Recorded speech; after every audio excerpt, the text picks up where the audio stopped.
Biden के बयान ने बताई अमेरिका की मानसिकता। दूसरे देशों की बढ़ती तरक्की से जलता है अमेरिका। रूस या फ्रांस सभी देशों को दिखाना चाहता है नीचा। पुतिन को कुर्सी से हटाना चाहता है अमेरिका। जर्मनी से भी अमेरिका की नहीं बनती है गणित। भारत का उभरना भी अमेरिका को नहीं आ रहा रास। अमेरिका की नीति का जल्द होगा सर्वनाश। दोस्तों, जलनखोर अमेरिका की सच्चाई अब दुनिया के सामने आने लगी है। दुनिया अब जान गई है कि अमेरिका दूसरे देशों की तरक्की से जलता है। उसे दूसरे देशों का विकास रास नहीं आता है। वो चाहता है कि दुनिया में हमेशा उसका दबदबा बना रहे और सभी उसके आगे शीश नवाते रहें। रूस के राष्ट्रपति को लेकर बाइडेन का बयान यही दर्शाता है। आज के इस वीडियो में मैं आपको जलनखोर अमेरिका की इस नीति के बारे में बताऊंगा। आपको अमेरिका के विदेश नीति की पूरी हिस्ट्री और केमिस्ट्री समझाऊंगा। साथ ही बताऊंगा कि यूक्रेन युद्ध के कारण किस तरह पुतिन की कुर्सी खतरे में पड़ गई है। लेकिन उसके लिए आपको मेरे साथ बने रहना होगा और ये वीडियो पूरा देखना होगा। दोस्तों, रूस और अमेरिका के बीच मतभेद की बात दुनिया में किसी से छिपी नहीं है। सभी जानते हैं कि दोनों देश एक दूसरे के विरोधी हैं, एक दूसरे को डोमिनेट करने की कोशिश करते रहते हैं। लेकिन फ्रांस, चीन और जर्मनी से भी अमेरिका के रिश्ते बहुत अच्छे नहीं हैं। इसका कारण है अमेरिका की जलनखोर नीति, जिसके कारण वो किसी भी देश को बढ़ते हुए नहीं देख सकता है। अमेरिका की इस जलनखोर नीति को मैं दुनिया के अलग अलग देशों के साथ बिंदुवार समझाऊंगा। सबसे पहले बात फ्रांस की। दोस्तों, एक समय था जब फ्रांस और अमेरिका के रिश्ते बहुत अच्छे हुआ करते थे, लेकिन अमेरिका की चालबाजी ने दोनों देशों के रिश्तों में दरार डाल दी। फ्रांस और अमेरिका के रिश्तों में आई दरार की वजह जानने के लिए आपको थोड़ा फ्लैशबैक में जाना होगा। जब अमेरिका, ऑस्ट्रेलिया और ब्रिटेन ने नया हिंद प्रशांत सुरक्षा गठबंधन बनाने में फ्रांस को छोड़ दिया था। इससे फ्रांस और ऑस्ट्रेलिया के बीच डीजल पनडुब्बियों के निर्माण के लिए करीब $100 अरब का सौदा खत्म हो गया था, जिससे फ्रांसीसी सरकार काफी नाराज हो गई थी। उसने इसे पीठ में छुरा घोंपने वाला काम बताया था और अपने राजदूतों को दोनों देशों से बुला लिया था। जिसके बाद से ही अमेरिकी सरकार दोनों देशों के रिश्तों को सुधारने में लगी है। लेकिन दोनों देशों के रिश्तों में पहले जैसे गर्माहट देखने को नहीं मिल रही है। अगर हाल की बात करें तो रूस और यूक्रेन युद्ध को लेकर अमेरिका और फ्रांस का नजरिया अलग है। फ्रांस शुरू से ही रूस और यूक्रेन युद्ध को खत्म करने की कोशिश कर रहा है, वहीं अमेरिका इस आग में घी डालने का काम कर रहा है। रूस यूक्रेन युद्ध को लेकर फ्रांस ने अमेरिका को बयानों में संयम बरतने की भी सलाह दी थी। इसके साथ ही 2 दिन पहले बाइडेन के रूसी राष्ट्रपति को लेकर दिए बयान पर फ्रांस ने कड़ी आपत्ति जताई है। फ्रांस ने साफ तौर पर कहा है कि अमेरिकी राष्ट्रपति को बोलने से पहले सोच लेना चाहिए वो क्या बोल रहे हैं, क्यों बोल रहे हैं और किन किन शब्दों का इस्तेमाल कर रहे हैं। दोस्तों, आपको बता दूं कि अमेरिकी राष्ट्रपति जो बाइडेन ने पोलैंड दौरे के दौरान रूस के राष्ट्रपति व्लादिमीर पुतिन को कसाई और युद्ध अपराधी कहा था। बाइडेन ने यह भी कहा था कि व्लादिमीर पुतिन को राष्ट्रपति पद से हटा देना चाहिए, जिस पर फ्रांस भड़क गया था। दोस्तों, ये तो थी फ्रांस से अमेरिका के संबंध की बात। अब बात करते हैं जर्मनी की, जिससे अमेरिका के संबंध काफी जटिल हैं। दोस्तों, आपको मालूम ही होगा कि पहले जर्मनी की क्या हालत थी, वो विश्व में कितना शक्तिशाली था। वो सीधे अमेरिका को टक्कर देता था। उस वक्त हिटलर जैसे तानाशाह ने जर्मनी को विश्व के उन अग्रणी देशों की पंक्ति में खड़ा कर दिया था जिनके आगे बोलने की किसी की हिम्मत नहीं होती थी। लेकिन विश्व युद्ध में पराजित होने के बाद जर्मनी की रूपरेखा थोड़ी बदल गई है और ये पूरी रूपरेखा बदली अमेरिका ने। तभी से दोनों देशों के रिश्ते मधुर नहीं हैं। इसका एक कारण यह भी है कि विश्व युद्ध के खत्म होने के बाद भी जर्मनी पर 10 साल तक मित्र देशों का कब्जा रहा था और अमेरिकी सेना इसका हिस्सा थी। हालांकि सेना की संख्या धीरे धीरे कम होती गई, लेकिन अमेरिकी सेना आज भी यहां मौजूद है। बीच के दशकों में अमेरिकी सेना जर्मनी में कई शहरों का भी गठन कर चुकी है। पूरे यूरोप में सबसे ज्यादा अमेरिकी सैनिक जर्मनी में है। यहाँ 38,600 अमेरिकी सैनिक तैनात है। जापान के अलावा इतनी ज्यादा संख्या में अमेरिकी सेना के जवान और कहीं नहीं है।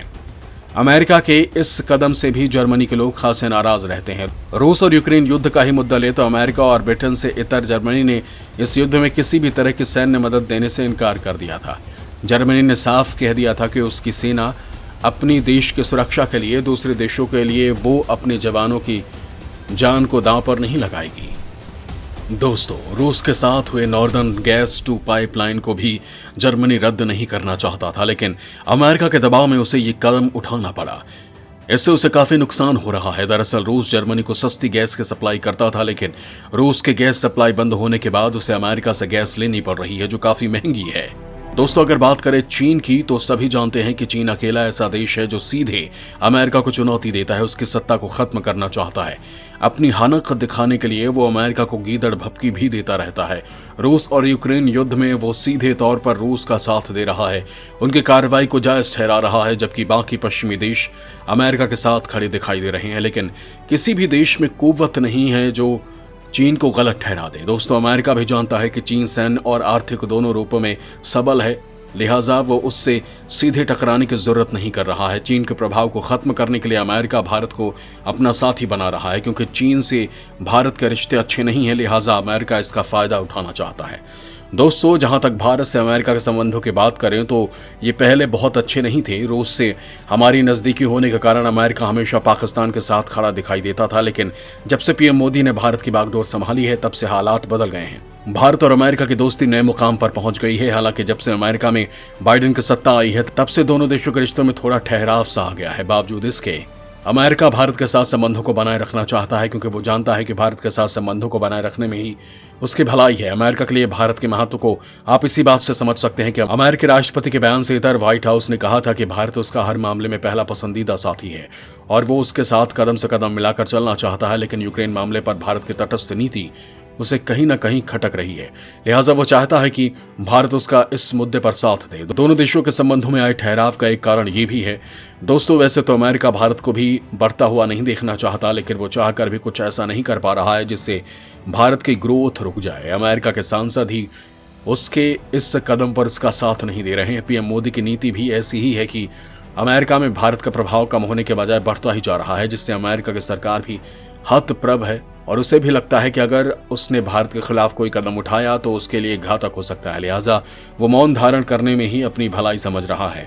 दोस्तों कहने का सार यही है कि अमेरिका किसी भी देश की तरक्की से जलता है और उसे आगे बढ़ता हुआ नहीं देखना चाहता। दोस्तों ये तो थी अमेरिका के दूसरी देशों के साथ रिश्तों की बात। अब बात करते हैं उस खास मुद्दे की जिसका मैंने आपसे ऊपर जिक्र किया था और जिसके बारे में आप जानने को बेताब हैं। दोस्तों कहा जा रहा है कि यूक्रेन पर हमले के कारण राष्ट्रपति पुतिन की कुर्सी खतरे में पड़ गई है और उन्हें सत्ता से हटाया जा सकता है। अमेरिकी राष्ट्रपति ने भी इसका ऐलान कर दिया है। हालांकि ये बात अलग है कि बयान पर बवाल होने के बाद व्हाइट हाउस को मोर्चा संभालना पड़ा और पूरे मामले पर सफाई देनी पड़ी, तब जाकर मामला संभला। दोस्तों जहां तक रूस से पुतिन के जाने की बात है तो बता दूं कि व्लादिमीर पुतिन किसी न किसी रूप में पिछले 23 वर्षों से रूस पर शासन कर रहे हैं। वो सोवियत रूस के जमाने में वहां कुख्यात जासूसी एजेंसी केजीबी के लिए काम कर चुके हैं और सोवियत संघ के विघटन के बाद एफएसबी से भी जुड़े रहे और दूसरे शब्दों में कहें तो रूस में पुतिन की इजाजत के बिना पत्ता डोलने की स्थिति भी नहीं है। कुल मिलाकर पुतिन के सत्ता से बेदखल होने की संभावना फिलहाल दूर दूर तक नजर नहीं आती है। उनके राष्ट्रपति पद पर उसी स्थिति में संकट पैदा हो सकता है जब रूसी सेना यूक्रेन में बुरी तरह हार जाए या फिर पश्चिमी देशों की आर्थिक पाबंदियों के चलते रूस में आम जनजीवन पूरी तरह से तबाह होने लगे। रूसी सेना हारती है तो उसकी सशक्त छवि पर बट्टा लगना और आर्थिक तंगी से उनकी लोकप्रियता का ग्राफ तेजी से घटेगा। ऐसी हालत होने पर पुतिन को सत्ता से हटाया जा सकता है, लेकिन अगर ऐसा कुछ नहीं हुआ तो दुनिया की कोई ताकत पुतिन को रूस के राष्ट्रपति के पद से हटा नहीं पाएगी। दोस्तों अमेरिका की जलनखोर नीति को देखते हुए रूस भारत और चीन के मतभेदों को दूर करके दुनिया में एक नई विश्व शक्ति बनाने की कोशिश कर रहा है।